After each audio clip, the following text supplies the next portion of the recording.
ചില കാണ്ടാമൃഗങ്ങൾ ഉടമ്പടി എടുത്തിരിക്കണത് എങ്ങനെയെന്നറിയാവോ? ഉടമ്പടി എടുക്കും, പത്രം കൊടുക്കത്തില്ല. ഉടമ്പടി എടുക്കും, രോഗികളെ പോയി കാണത്തില്ല. എന്തിനാ ഇത്രയും കഷ്ടപ്പെടണം? ഞാനല്ലേ പരീക്ഷ, ദൈവമല്ലല്ലോ അവൻ പരീക്ഷ എഴുതുന്നത്. പിന്നെ നീ എന്തിനാ ഉടമ്പടി എടുത്ത്? ആ കൂട്ടുകാരത്തി പറഞ്ഞപ്പോൾ ഞാൻ എടുത്ത്, അവരെടുത്തപ്പോൾ ഞാൻ എടുത്ത്, അതിനുള്ളത് സാറ് പോരെ, വല്ല കാര്യമുണ്ടോ? ആ രണ്ടെടുത്തപ്പോഴേ ഇനി അവർക്ക് ഉടമ്പടി എടുക്കാത്തതിൻ്റെ പേരിൽ എന്നേക്കാൾ കൂടുതൽ മാർക്ക് അവർക്ക് കിട്ടാതിരിക്കാൻ വേണ്ടി ബദൽ ഉടമ്പടി എടുത്തിരിക്കുകയാണ് പണ്ടാരം. ഇങ്ങനെ കുറേ അവതാരങ്ങളുണ്ട്. ഉടമ്പടി എടുത്ത് കേൾക്കാമെന്ന് എല്ലാ ആൾക്കാർക്കും ഒരുപോലെ അനുഭവമില്ലാത്തതിൻ്റെ കാരണം ഇതാണ് എൻ്റെ വിഷയം. ദൈവത്തിന് കമ്മ്യൂണിക്കബിൾ അല്ല, ദൈവത്തിന് കമ്മ്യൂണിക്കബിൾ അല്ല. അപ്പം അവർ മനസ്സിലിരിക്കണത് എന്താണ്? എടാ, ഞാൻ പത്രം കൊടുത്താലും പരീക്ഷ എഴുതേണ്ട ഞാനല്ലേ? അതാണ് വിഷയം. ഞാനിപ്പോൾ രോഗികളെപ്പോലെ കണ്ടാലും കണ്ടില്ലേലും പരീക്ഷ എഴുതേണ്ട ഞാനല്ലേ പഠിക്കേണ്ടത്. അപ്പോൾ ഞാനല്ലേ ദൈവത്തിന് എന്താണ് ഇവിടെ കാര്യം എന്നാണ് വിഷയം. അവളുടെ ആ അണ്ടർമൈൻഡ് വായിക്കുമ്പോൾ മനസ്സിലാക്കണത് എന്താണ്? ഞാനല്ലേ ദൈവം, വേറെ ഇവിടെ ദൈവത്തിന് എന്താണ് ഇവിടെ കാര്യം. അപ്പം സാക്ഷാ ദൈവത്തിന് വേറെ ദൈവമാക്കുകയും ഇവിടെ തന്നെ സ്വന്തം ദൈവമായിട്ട് അവതരിപ്പിക്കുകയും ചെയ്യും. ലോകത്ത് എല്ലാവർക്കും ഉണ്ട് ഈ പ്രശ്നം. ലോകത്ത് എല്ലാവർക്കും ഉണ്ട്. ഏതെങ്കിലും ഒരു നിലപാടിൽ അവർക്ക് 4 അക്ക ശമ്പളം കിട്ടി, അവിടെ പ്രൊഫഷൻ ഓക്കെയാണ്, അവിടെ ജനങ്ങൾ അവിടെ ക്യാമറ ഇഷ്ടപ്പെട്ടു, ജനങ്ങൾ അവിടെ സിനിമ കണ്ടു, ജനങ്ങൾ അവർ അങ്ങനെ ഇട്ട് കഴിഞ്ഞാൽ പിന്നെ ഉടനെ ആദ്യം നിന്ന് നിഷേധിക്കുന്നത് മതം. അതൊക്കെ ഒരു ആധുനിക പഴയ ഇനിഷ്യൻ്റുള്ള മനുഷ്യന്മാരുടെ അന്നത്തെ കാലത്തെ ഒരു ആവശ്യമായിരുന്നു. ഇന്നെന്താ അതിന് പ്രസക്തി? അപ്പം ഞാൻ നിർമ്മതനായി എന്ന് വെച്ചാൽ എന്താ ഉദ്ദേശം? ഇവൻ്റെ സിനിമ വിറ്റ് മാറണമെങ്കിൽ എല്ലാ ജാതിക്കാരും പോയി തിയേറ്ററിൽ കാണണം. ഞാനിന്നൊരു ഇതിനകത്ത് ജാതിയാ മതമോ പറഞ്ഞാൽ വേറെ മതക്കാർ കയറത്തില്ല. അപ്പോൾ വിശ്വാസം വിറ്റിട്ട് ഇവൻ കച്ചവടം ചെയ്യും, അവൻ്റെ പ്രൊഫഷൻ കച്ചവടം ചെയ്യും. മക്കൾ, ഇതിനാണ് പ്രലോഭനം എന്ന് പറയുന്നത്. കർത്താവിനെ അറിയാമായിരുന്നത് മനുഷ്യന്മാരുടെ ഏറ്റവും വലിയ ശത്രു അവൻ തന്നെയാണെന്ന്. ആരാണ് നമ്മുടെ ശത്രു? പിശാചൊന്നുമല്ല, ബി അവർ സെൽഫ്. അതുകൊണ്ടാണ് ഈശോ പറയണത്, ഈ ദൈവരാജ്യം വരണമെങ്കിലും അതിന് വേണ്ട ആഹാരം കിട്ടണമെങ്കിലും പ്രലോഭനങ്ങളിൽ ഉൾപ്പെടുത്തരുത്. കൈയടിച്ച് സുഖിക്കട്ടെ. ഹല്ലേലൂയ.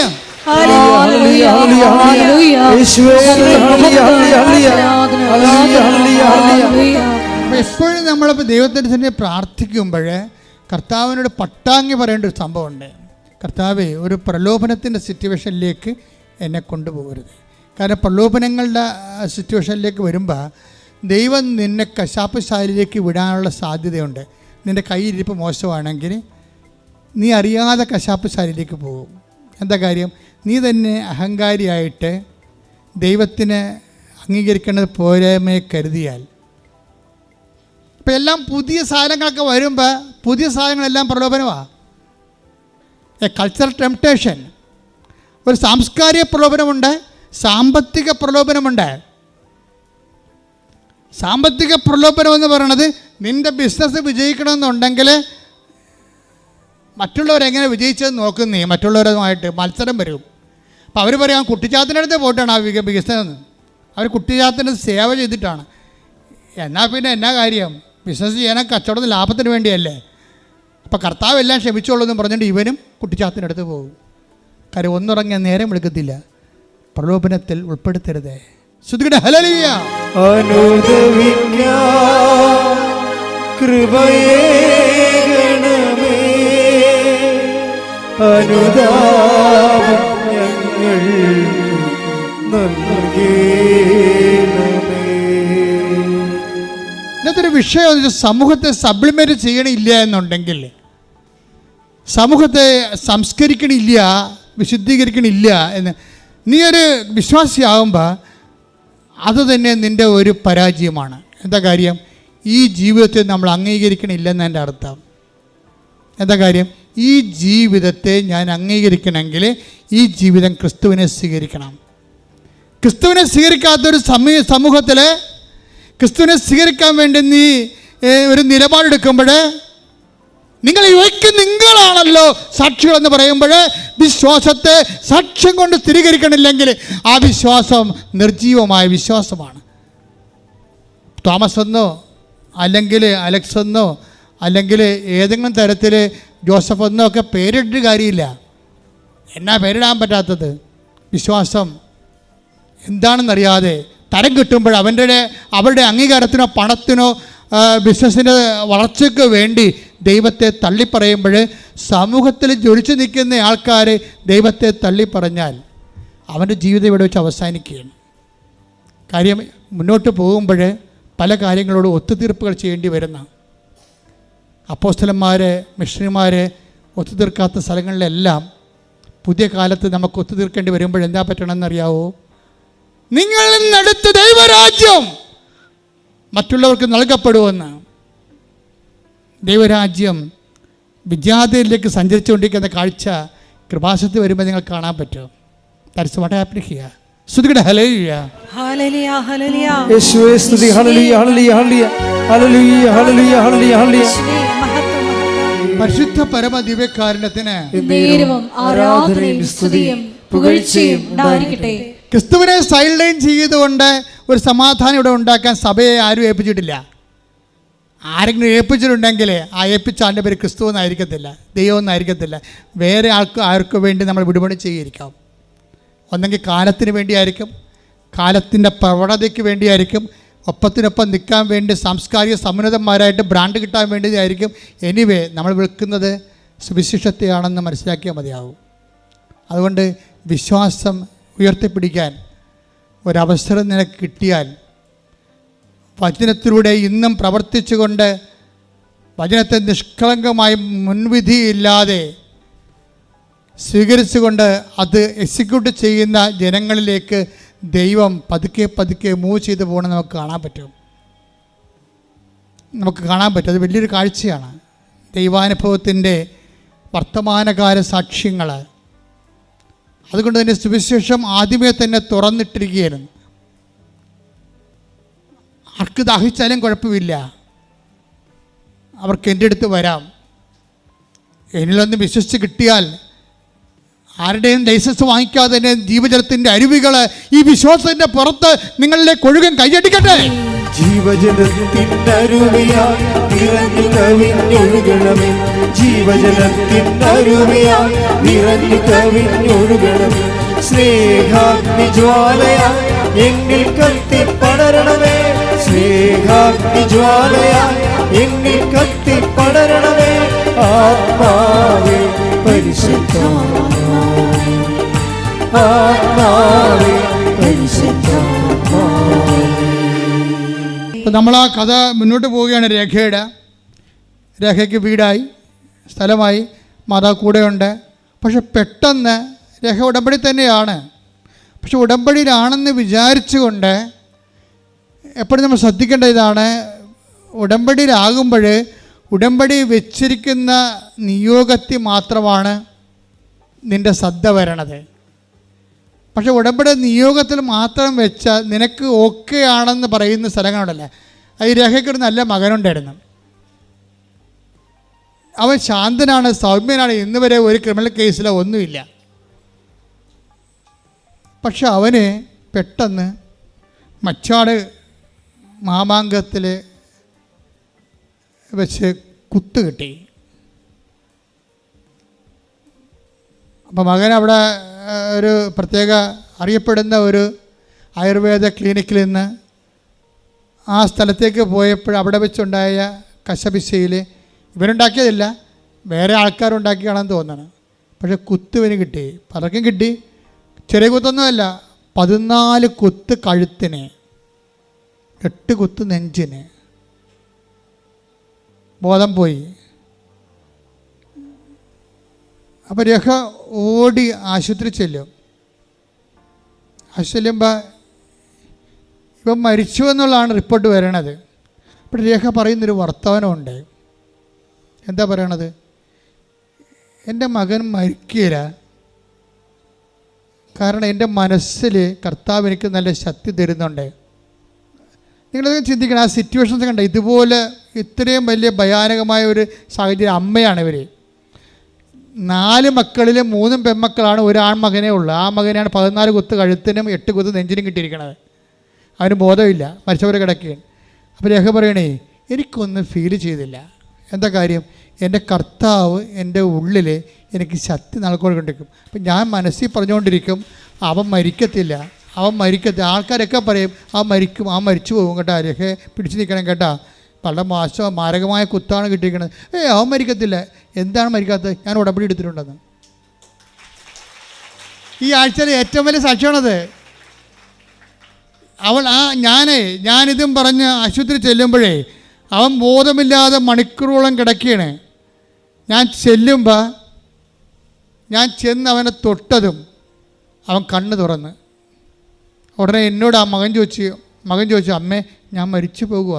ഇല്ലടാ, ഞാൻ മരിച്ച് എത്ര കാലം കഴിഞ്ഞേ നീ മരിക്കത്തുള്ളൂ, കാരണം നിന്നെ ഞാൻ മാതാവിനെ ഏൽപ്പിച്ചിട്ടുണ്ടെന്ന്.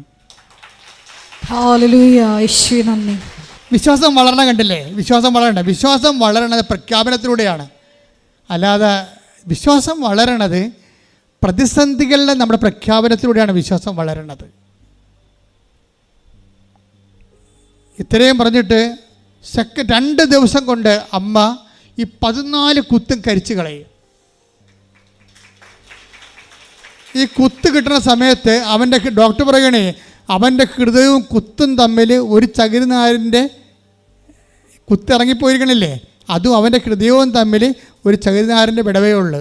ഒരു ചകിരിനാർ തെറ്റിയാൽ ആ സ്പോട്ടിൽ അവൻ മരിക്കും. അതാണ് സംരക്ഷണം എന്ന് പറയണത്. സംരക്ഷണം 2 ദിവസം കൊണ്ട് ആ മുറിവെല്ലാം 3-ാം ദിവസം അവൻ വീട്ടിലിരിക്കണേ. അതായത് വിശ്വാസം പ്രഖ്യാപിക്കുന്നവർക്ക്, പ്രതികൂല സാഹചര്യങ്ങൾ വിശ്വാസം പ്രഖ്യാപിക്കുന്നവർക്ക് ദൈവത്തിന് അറിയാൻ പറ്റും ഈ വിശ്വാസം ട്രെയിൻഡാണ്, ചോദന ചെയ്ത വിശ്വാസമാണ്. നമ്മുടെ ഈ അസംസ്കൃത വിശ്വാസത്തിലൊരു കുഴപ്പമുള്ളത്, നേരത്തെ പറഞ്ഞ പോലെ ആക്റ്റീവ് വിശ്വാസമുണ്ട്, സജീവ വിശ്വാസമുണ്ട്, നിർജീവ വിശ്വാസമുണ്ട്. ഈ സജീവ വിശ്വാസത്തിൻ്റെ വേറൊരു വകുപ്പുണ്ട്. എന്താ വിശ്വാസം? അതായത് tested faith, non tested faith. നമുക്ക് സാക്ഷ്യം പറഞ്ഞ് പോകാൻ പറ്റും, പക്ഷേ അതൊന്നും ദൈവം അംഗീകരിക്കണം നിർബന്ധമില്ല.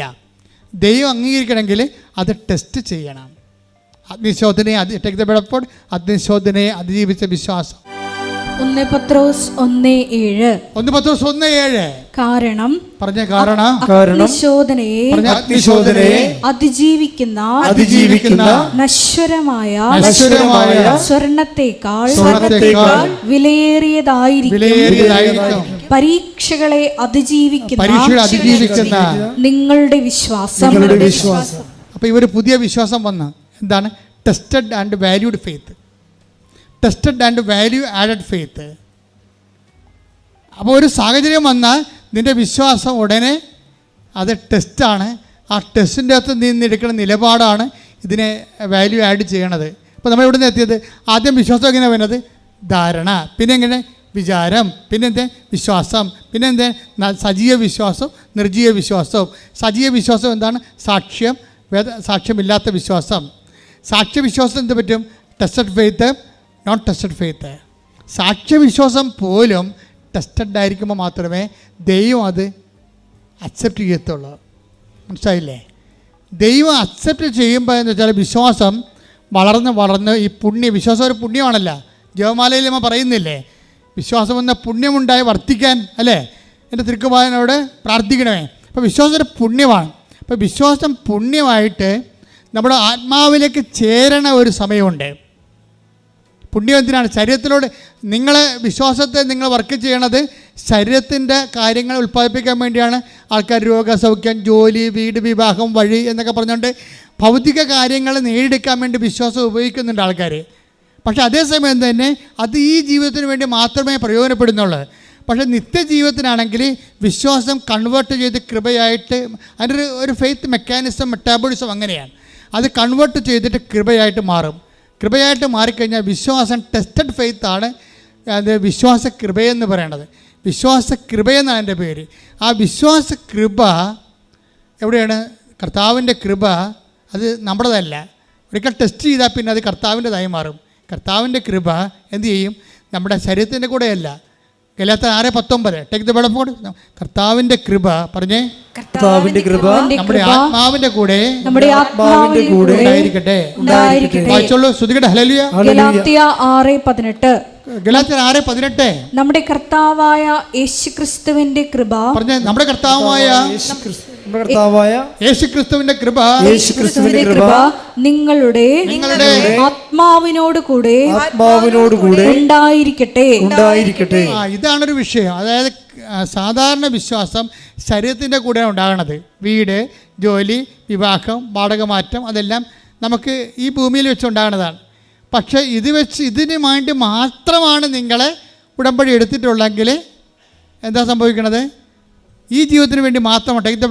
1 കൊരിന്തോസ് 15:19. ഈ ജീവിതത്തിന് വേണ്ടി മാത്രം ക്രിസ്തുവിൽ പ്രത്യാശ വച്ചിട്ടുള്ളവരാണെങ്കിൽ നമ്മൾ എല്ലാ മനുഷ്യരെയും നിർഭാഗ്യരാണ്. അപ്പൊ ഭാഗ്യപ്പെട്ട വിശ്വാസം എന്ന് പറയണത് നിത്യതയ്ക്ക് വേണ്ടി നമ്മൾ ക്രിസ്തുവിൽ പ്രത്യാശ വെക്കുമ്പോഴാണ്. അതിന് വിശ്വാസം ടെസ്റ്റഡ് ആകണം. അല്ല, നിങ്ങൾ ചോദിച്ചു ഉടമ്പടി എടുത്തിട്ട് ഞങ്ങൾക്ക് പണി കിട്ടിയല്ല എന്ന് പറയരുത്. ബുദ്ധിബോധം ഇല്ലാത്ത മരക്കഴുതകളെ അങ്ങനെ പറയത്തുള്ളൂ. ആധ്യാത്മിക ശാസ്ത്രം അറിയണം. ഉടമ്പടി എടുത്താൽ ടെസ്റ്റ് ചെയ്യാനുള്ള അവസരം വരും ചില സമയത്ത്. എന്തിനാ കാര്യം? അത് നിത്യതയെ ഉൾച്ചേർന്നുകൊണ്ട് ഈ ജീവിതത്തിൻ്റെ അപ്പുറത്തേക്ക് നിനക്ക് ചിറക് നൽകി ദൈവം നിന്നെ ഉയർത്തുന്നതാണ്. ദൈവം നിന്നെ ഉയർത്തണം. അപ്പോൾ അത് രേഖയ്ക്ക് പക്ഷേ മനസ്സിലാക്കുക മാത്രമല്ല, അത് അഭിഷേകമായി. എന്താ കാര്യം? ആ ടെസ്റ്റിംഗ് ടൈമിൽ അതിൻ്റെ ആവിയും പുകയും, മകനാണ് കുത്തുകൊണ്ട് കിടക്കുന്നത്, അവൻ മരിക്കലെന്നുള്ള ബോധ്യം അമ്മയ്ക്ക് മാത്രമേ ഉള്ളൂ. അത് അഭിഷേകമാണ്. ഈ പ്രസൻസിന് ഒരു പ്രശ്നമുള്ളത്, ഈ പ്രസൻസ് പെട്ടെന്ന് കൺവേർട്ട് ചെയ്തിട്ട് അനോയിൻറ്റിംഗ് ആയിട്ട് മാറും, അഭിഷേകമായിട്ട് മാറും. അതുകൊണ്ടാണ് ഐശയ്യ പറയണത് 43:2 എടുത്ത്. ഐശയ്യ 43:2. സമുദ്രത്തിലൂടെ കടന്നു പോകുമ്പോൾ ഞാൻ നിന്നോട് കൂടെ ഞാൻ നിന്റെ കൂടെ ഉണ്ടായിരിക്കും. നദികൾ കടക്കുമ്പോൾ അത് നിന്നെ മുക്കിക്കളയുകയില്ല. അഗ്നിയിലൂടെ നടന്നാലും നിനക്ക് പൊള്ളലേൽക്കുകയില്ല. ജ്വാല നിന്നെ ദഹിപ്പിക്കുകയുമില്ല. എന്താ കാര്യം? അതാണ് അമ്മ അവള് പറയണത്. അതായത് ഞാൻ അഗ്നിയിലൂടെ നടന്നു, പക്ഷേ എൻ്റെ മകൻ എൻ്റെ കുത്തേറ്റ കാര്യത്തിൻ്റെ ആവിയോ പുകയോ ഞാൻ അനുഭവിച്ചില്ല. എന്താ കാര്യം? കർത്താവ് എൻ്റെ ഹൃദയത്തെ പൊതിഞ്ഞു. അതിൻ്റെ ആവിയും പുകയും നീറ്റലും നിരാശയും അതിൻ്റെ ഭയവും സങ്കടവും ഒന്നും ഏൽപ്പിക്കാത്ത രീതിയിൽ ഇതിന് അനോയിൻറ്റിങ് എന്ന് പറയും. ക്രിസ്ത്യാനിറ്റി മാത്രമുള്ള ഒരു ആധ്യാത്മിക അനുഭവമാണ്.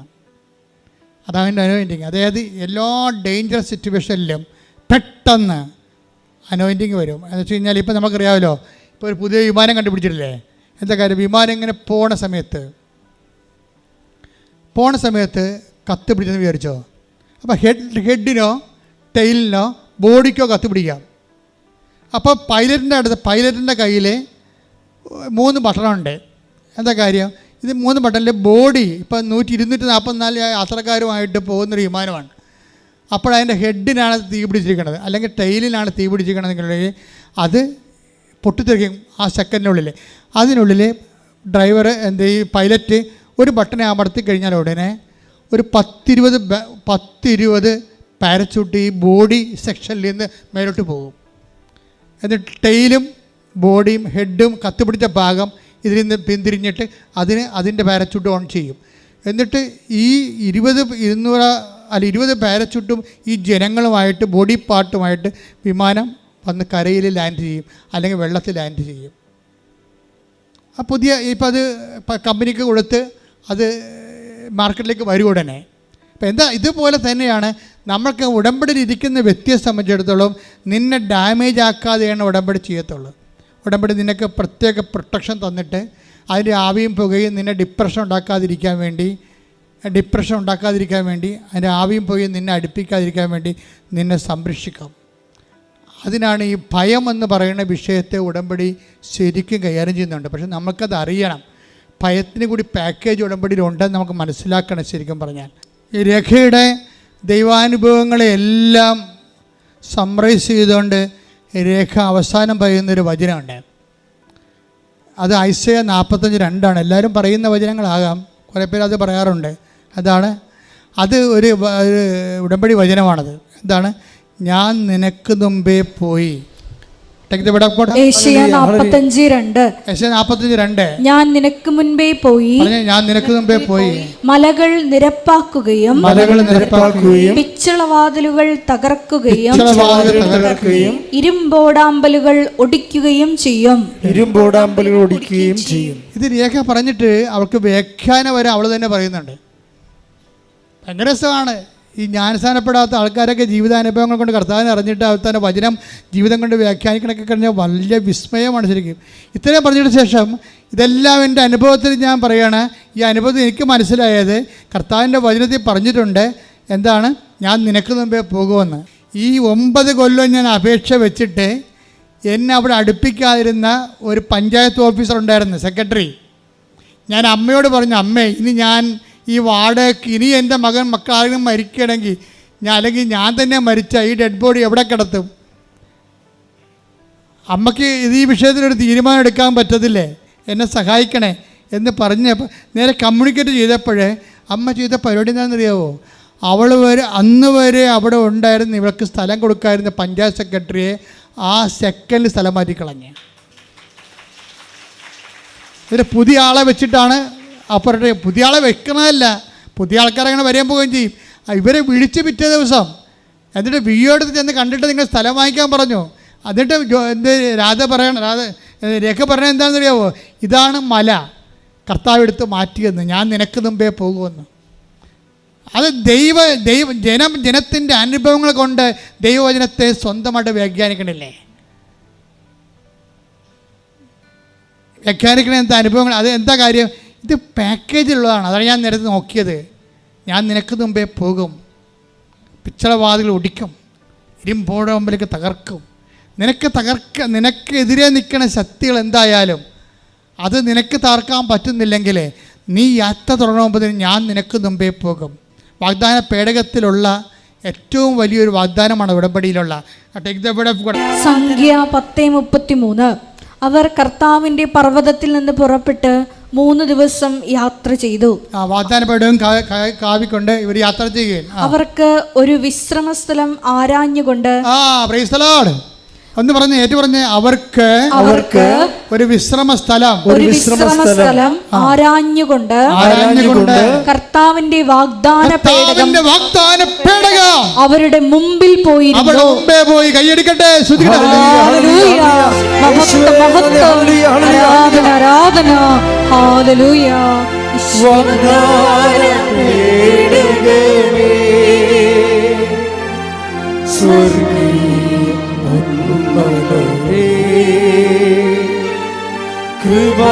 കൃപാസനത്തിൻ്റെ അമ്മേ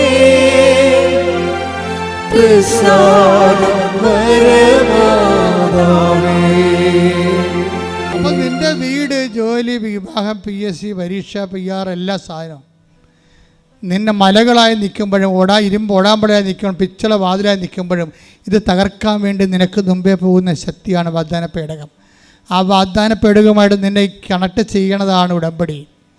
ആ ഉടമ്പടി നീ ദൈവത്തോട് ചെയ്യുന്നതിലൂടെയാണ് വാഗ്ദാന പേടകം നീയുമായിട്ട് കണക്ഷനിൽ വരണത്. പിന്നെ ദൈവം വാഗ്ദാന പേടകമായി ദൈവം വർക്ക് ചെയ്യണതെല്ലാം വാഗ്ദാന പേടകത്തിൻ്റെ ഒരു സിഗ്നിഫിക്കൻസിലാണ് വർക്ക് ചെയ്യണത്. അതുകൊണ്ട് കർത്താവ് വന്നപ്പോഴും കർത്താവ് വാഗ്ദാന പേടകമാണല്ലോ. കർത്താവ് എന്താ പറയണത്? ഞാൻ നല്ല ഇടയനാകുന്നു, വാഗ്ദാന പേടകത്തെ പോലെ ഞാൻ എൻ്റെ ആടുകൾക്ക് യോഹന്നാൻ 10:4 തനിക്കുള്ളതിനെയെല്ലാം പുറത്തിറക്കിയിട്ട് അവൻ അവയ്ക്ക് മുമ്പേ നടക്കുന്നു. അവയ്ക്ക് മുമ്പേ നടക്കും. ദൈവം നമുക്ക് ദൈവവുമായിട്ടുള്ള ബന്ധത്തിൻ്റെ ഏറ്റവും വലിയ ബെനഫിഷ്യറി എന്താ? അതിൻ്റെ കാരണം എന്താണ്?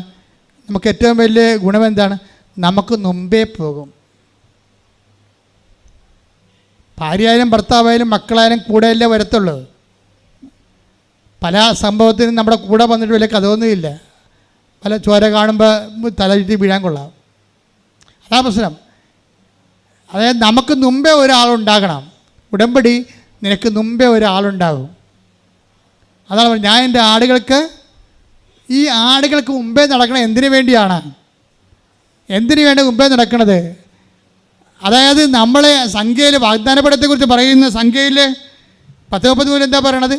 തൻ്റെ ജനത്തിന് വേണ്ടി ഒരു വിശ്രമസ്ഥലം തേടിക്കൊണ്ട് വാഗ്ദാന പേടകം ദിനത്തിന് മുമ്പേ പോയി. ഈ ആടുകൾക്ക് വേണ്ടി ഈ ഇടയൻ എന്താ ചെയ്യണത്? മുമ്പേ പോവുകയാണ്.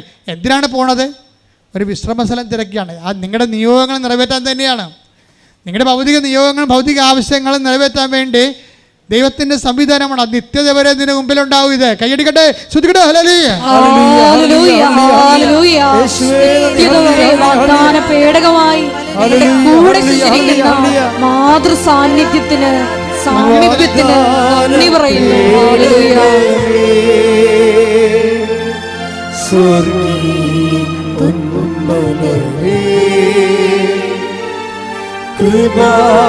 കൃപാസനത്തിൻ്റെ അമ്മേ,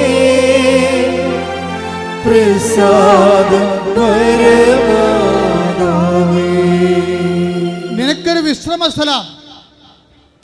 എന്തെല്ലാം കാര്യങ്ങളാണ്. വീട് കഴിയുമ്പോൾ, വീട് വെച്ച് കഴിഞ്ഞ് അച്ഛൻ പിഞ്ചിരിച്ച് പോകുമ്പോൾ ഒരാശ്വാസമായി. ഓ, ഇനി മഴ കൊള്ളാതെ കിടക്കാം അല്ലേ? വിശ്രമസ്ഥലം അല്ലേ? ഒരു ജോലി കിട്ടിക്കഴിയുമ്പോൾ ഒരു വിശ്രമമായി മനസ്സിന്. ഇത്രയും നാൾ ജോലിക്ക് വേണ്ടി അരകിയിരുന്നു. അതല്ലേ ആ ദീപട്ടിത്തെ പറയണത്. അവരുടെ എന്നാ ടീച്ചറ്? പ്രിയ ടീച്ചർ ഡോക്ടറാണ്. അപ്പോൾ അവർക്ക് ഡോക്ടർ ആണെങ്കിൽ കോളേജിൽ പഠിപ്പിക്കാൻ അവർക്ക് ചാൻസ് ഇല്ല. 15 കൊല്ലം അലയുകയാണ്. 15 കൊല്ലം അലഞ്ഞ് ഉടമ്പടി എടുത്തപ്പോൾ കർത്താവ് മുമ്പേ പോയി. കർത്താവ് മുമ്പേ പോയിട്ട് എന്ത് ചെയ്ത്? ഈ കേരളത്തിൽ അവളുടെ സബ്ജക്റ്റ് പഠിപ്പിക്കാൻ അവർക്ക് ജോലിക്ക് ആവശ്യമുള്ളൊരു കോളേജിനെ കർത്താവ് റെഡാറിലേക്ക് കൊണ്ടൊന്ന് കാണിച്ചു കൊടുത്തു. മകളെ ഇവിടെ അപേക്ഷിക്കുക. നിൻ്റെ രൂപതയൊന്നും അല്ല, വേറെ രൂപതയാണ്. രൂപത ഏതാണ് തീരുമാനിക്കേണ്ടത്? ജോലി തരേണ്ടത് ഞാനാണെന്ന് പറയും. ദൈവം ആ വിഷയം ടേക്കപ്പ് ചെയ്ത് ദൈവം തീരുമാനിച്ചു കഴിഞ്ഞാൽ മാനുഷിക നിയമങ്ങൾക്കൊന്നും അതിൻ്റെ അപ്പുറത്തേക്ക് വർക്കൗട്ട് ചെയ്യണത്. ഇവളുടെ സബ്ജക്റ്റ് പഠിപ്പിക്കുന്ന വേറെ രൂപത്തിലുള്ള ഒരു സ്കൂൾ കാണിച്ചു കൊടുക്കും. ഉടനെ ഇവൾക്കൊരു ഡൗട്ട് തോന്നും. ദൈവമേ, അത് നമുക്ക് കിട്ടത്തില്ലല്ല, നമുക്ക് ക്ലെയിം ഇല്ലാത്ത സ്ഥലമാണല്ലോ. അപ്പോൾ നിനക്ക് ക്ലെയിം ഇല്ലാത്ത സ്ഥലത്ത് ആർക്ക് ക്ലെയിമുണ്ട്? നിൻ്റെ ദൈവത്തിന് ക്ലെയിം ഉണ്ടാകും. ഇവർ ആപ്ലിക്കേഷൻ കൊടുത്തപ്പോൾ എന്നാ പറ്റിയിരിക്കണത്? ഉടമ്പടി തീരാൻ 17 ദിവസമേ ഉള്ളൂ. 90-ാം പക്കത്തിൽ 17 ദിവസം കൊണ്ട് ഉടമ്പടി തീരും. 21 ദിവസം കൊണ്ട് ഇവളുടെ ഏജ് ഓവർ ആകും. 17 ദിവസം കൊണ്ട് ഉടമ്പടി തീരും. 21 ദിവസം കൊണ്ട് ഏജ് ഓവർ ആകും. കർത്താവ് എന്ത് ചെയ്ത്? ഏജ് ഓവർ ആകുന്നതിന് മുമ്പ്, ഉടമ്പടി തീരുന്ന മുമ്പ് ഇവർക്ക് ആ സ്കൂളിൽ പെർമനന്റ് അപ്പോയിന്റ് കൊടുക്കും. Hallelujah, hallelujah, hallelujah. മഹത്വം, മഹത്വം. ഇതാണ് നിനക്ക് മുമ്പേ സഞ്ചരിക്കുന്ന വാഗ്ദാന പേടകത്തിന് നിന്റെ ദൈവം. കൈയടിക്കട്ടെ. Hallelujah, hallelujah. മഹത്വം, മഹത്വം. ആരാധന, ആരാധന. ഹല്ലേലൂയ. ഉടനടി പരിഹാരമേകും ഉടമ്പടി പ്രാർത്ഥനയും അമ്മ. ഉടനടി പരിഹാരമേകും അവൻ പറയുന്നതും ചെയ്തിടുകിൽ ജീവിതം ധന്യമായി തീർന്നിടും. മനുഷ്യന്മാരെല്ലാവരും വ്യഥ അനുഭവിക്കുന്നത്, വേർക്കുന്നത് എന്തിനാണ്? ഒരു വിശ്രമസ്ഥലം കിട്ടാൻ വേണ്ടിയാണ്. അതുകൊണ്ടാണ് സങ്കീർത്തനത്തിൻ്റെ 10:23 തൻ്റെ ജനത്തിനു വേണ്ടി ഒരു വിശ്രമസ്ഥലം ഒരുക്കാൻ വാഗ്ദാന പേടകമായി അവൻ്റെ ദൈവം അവർക്ക് മുമ്പേ സഞ്ചരിച്ചു. ഈ മുമ്പേ സഞ്ചരിച്ച ദൈവത്തെ തന്നെയാണ് യോഹന്നാൻ്റെ സുവിശേഷം 10:4 പറയണത്. അവൻ തൻ്റെ ആടുകളെ ആലയിൽ നിന്ന് പുറത്താക്കിയിട്ട് അവയ്ക്ക് മുമ്പേ ഒരു വിശ്രമസ്ഥലം ഇറക്കാൻ വേണ്ടി പോകും. അത് വിശ്രമസ്ഥലം ഒരുക്കാൻ വേണ്ടിയാണ് ആടുകൾക്ക് മുമ്പേ പോകണമെന്നുള്ളത് എങ്ങനെ നമുക്ക് മനസ്സിലാക്കാൻ പറ്റും?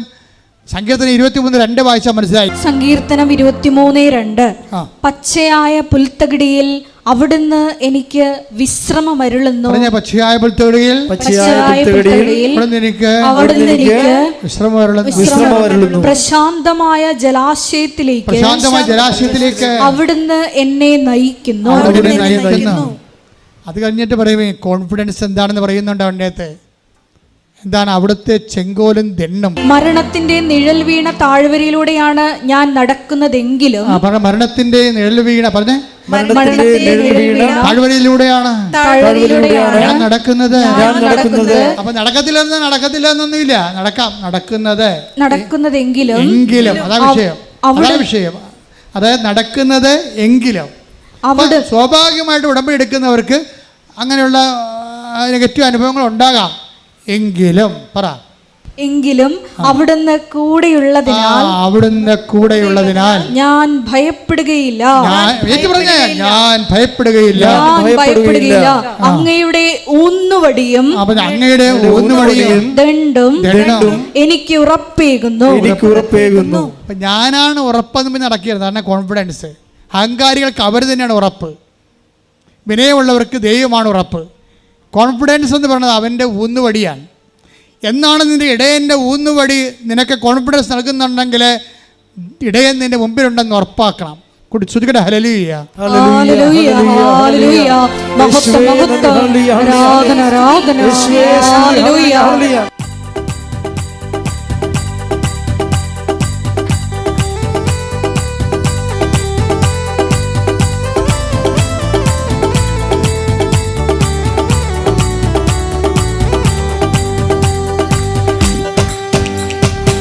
പ്രാണപ്രിയ പ്രാണപ്രിയ ചങ്കിലെ ചോരനെ വീണ്ടെടുത്തവനെ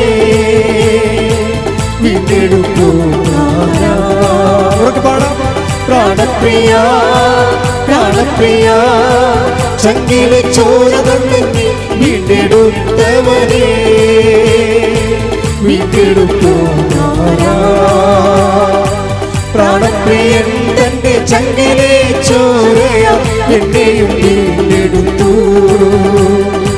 പ്രാണപ്രിയൻ തന്റെ ചങ്കിലെ ചോരയ എന്നെയും വീണ്ടെടുത്തു.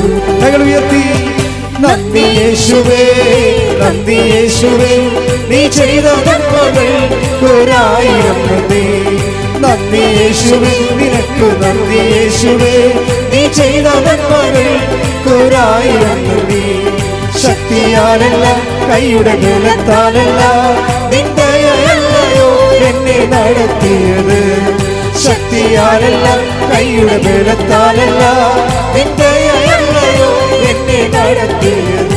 നിന്നത് കൃപയാ കൃപയാ ദൈവകൃപയാ, നിർത്തിടും ദയയാ ദയയാ നിത്യദയയാ.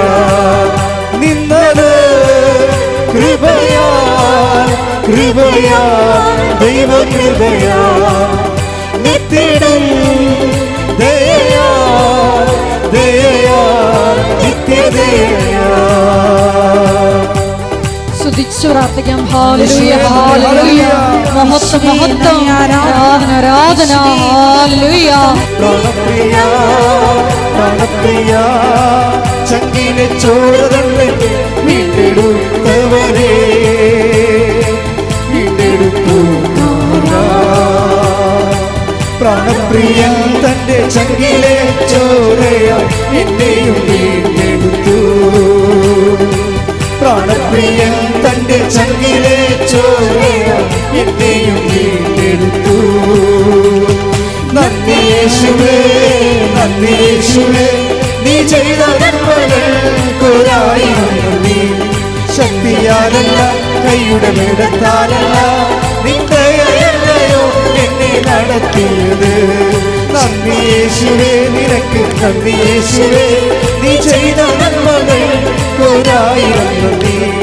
ശക്തിയാലല്ല, കൈയുടെ ബലത്താലല്ല, നിന്ദയല്ലയോ എന്നെ നടത്തിയത്. നിന്നത് കൃപയാ കൃപയാ ദൈവകൃപയാ, നിർത്തിടും ദയയാ ദയയാ നിത്യദയയാ. കൃപയാ കൃപയാ ദൈവകൃപയാ, നിർത്തിടും ദയയാ ദയയാ നിത്യദയയാ. ഹല്ലേലൂയ ഹല്ലേലൂയ ഹല്ലേലൂയ.